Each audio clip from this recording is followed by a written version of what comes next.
পদ্মের কথা বলবো যে মনে হয় কালকে আরেকটা গণঅভ্যুত্থান আসতেছে, ধন্যবাদ, আসুক আমরা দেখি। এবং এই যে পপুলার রেটরিক্স ছাড়া হয়, ছেড়ে জনগণকে বিভ্রান্ত করা হয়, কিন্তু আপনার সাংগঠনিক রাজনীতি কোথায়? বিএনপি আওয়ামী লীগ হয়ে যাবে। বিএনপি এবং আওয়ামী লীগ দুইটা বিএনপি যদি আওয়ামী লীগ হইতে পারতো তাইলে আওয়ামী লীগ কিছু ক্ষমতা থেকে নামাইতে পারতো। এটা সাধারণ কাণ্ডজ্ঞানে বোঝা যায়। বিএনপির রাজনীতির একটা লিবারাল ডেমোক্রেটিক পার্টি, আর আওয়ামী লীগের একটা কাল বেস ফ্যাসিস্ট পলিটিক্যাল পার্টি। যেরকম কাল বেস, অনুভূতি বেস, চেতনা বেস রাজনীতি করে জামাত এবং আওয়ামী লীগ, কমিউনিস্ট পার্টি, এগুলো হলো এক ধারার রাজনীতি। আর এগুলো হলো লিবারাল পলিটিক্যাল পার্টি। এরা হলো মূল্যবোধ ভিত্তিক রাজনীতি করে, আর ওইটা হলো মতাদর্শপন্থী রাজনীতি। ফলে যার রাজনীতির এরকমটা প্রাইমারি জ্ঞান নাই, সেই বুদ্ধিজীবী যখন এরকম মন্তব্য করে, আমি আর নাম নিচ্ছি না, হ্যাঁ, সেটা 100% শুধু না, এর বেশি কিছু যদি থাকে সেটা মিথ্যা। বাংলাদেশের অভিশাপ হলো নিরপেক্ষতা। আমরা নিরপেক্ষতা 111 সরকারে দেখছি, 18 মাসে দেখছি। আমার তো নিরপেক্ষতার নামে একটা গুপ্ত সংগঠনকে বা আমার নিজের পছন্দের সংগঠনকে ফ্যাসিলিটেট করা দরকার নেই। আমার যেটা দরকার, সমস্ত জায়গায় দলীয় লোক বসায় ফেলে। এটা পৃথিবীর কোন দেশে নির্বাচিত সরকার নির্বাচনের পরে বিরোধী দল থেকে লোকজন আইনে বিভিন্ন গুরুত্বপূর্ণ পদে বসায়? একটা জায়গা দেখান তো। এখন এখানে বাংলাদেশ এটা অদ্ভুত, আমি প্রত্যেকটা জায়গা ধরে ধরে কাউন্টার দিতে পারি, সেটা দেওয়ার বিরোধী দলের দেওয়া শেষ করি, সেটা দেওয়ার কোনো দরকার এবং প্রয়োজন নেই। কারণ হলো এখানে যে রাজনীতিটা চলতেছে সেটা শুধু পারসেপশন ক্রিয়েশনের রাজনীতি। বিএনপি বিরোধিতার ধারে কাছে নাই বিরোধী দল, তারা এখনো পারসেপশন নির্মাণের জায়গায় আছে। এই যে একটা উদাহরণ দিল সারওয়ার তুষার যখন কথা বলে এসেনশিয়ালি মিথ্যা কথা বলে। একটা কাঁচা উদাহরণ দিই, সেটা হলো 2 দিন ধরে কথা বলে না, আমি আপনি উদাহরণ দিয়েছেন যেন আমি আনতেছি। ওই স্টেটমেন্ট নিয়ে তুমি কথা বলো, ওই স্টেটমেন্ট ওটা ধরেই বলতেছি, ওটাকে নিয়ে কথা বলো, ওটা ধরে সে ডিফেন্ড করতে পারবে না। না, আমি ওটা ধরে না ডিফেন্ড করব, রেকর্ড আছে, অন রেকর্ড। সেটা হলো স্থানীয় সরকার নির্বাচন অধ্যাদেশ নিয়ে 2টার সাথে একই আর্গুমেন্ট আমরা করলাম ধরে ধরে, 2টার সাথে সে কাঁচা মিথ্যা কথা বললো।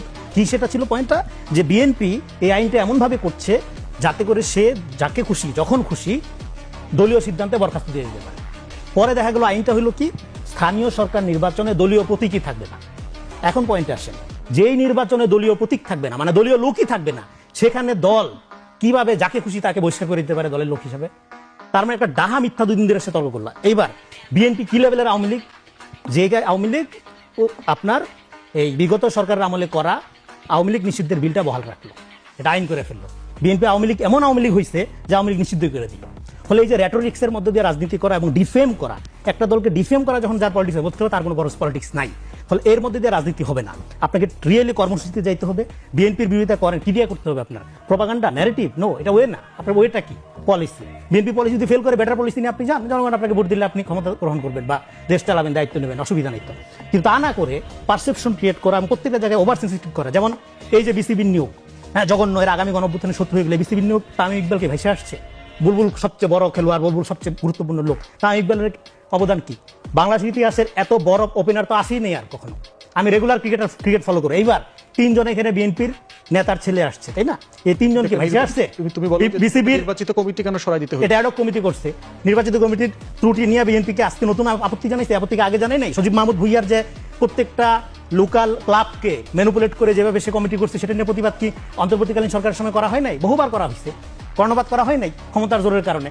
ফলে এখন এটা একটা অ্যাডহক কমিটি করা হয়েছে। আপনার দল যেন তৈরি না হয়, সে কারণে তো দূরে থাকলে অসুবিধা কি ছিল? যদি এটা তো অ্যাডহক কমিটি ভাই, আপনার নির্বাচন হবে, নির্বাচন হলে যাকে সুযোগ আছে নির্বাচন করার, নির্বাচন করে অ্যাডহক কমিটি, এটা 3 মাসের কমিটি, তারপরে নির্বাচন হবে। নির্বাচন করার জন্য বিসিবির ক্রাইটেরিয়া অনুযায়ী, বিসিবির সংবিধান অনুযায়ী যার সুযোগ আছে, আপনার যদি থাকে আপনি নির্বাচন করতে পারবেন, কোনো সমস্যা নেই তো, নির্বাচন তো হবে। ফলে এইটাকেই বিসিবি দখলের একটা চূড়ান্ত প্লট, বিএনপি আজকেই কিম জং উন হয়ে গেছে, এটা মনে করার কোনো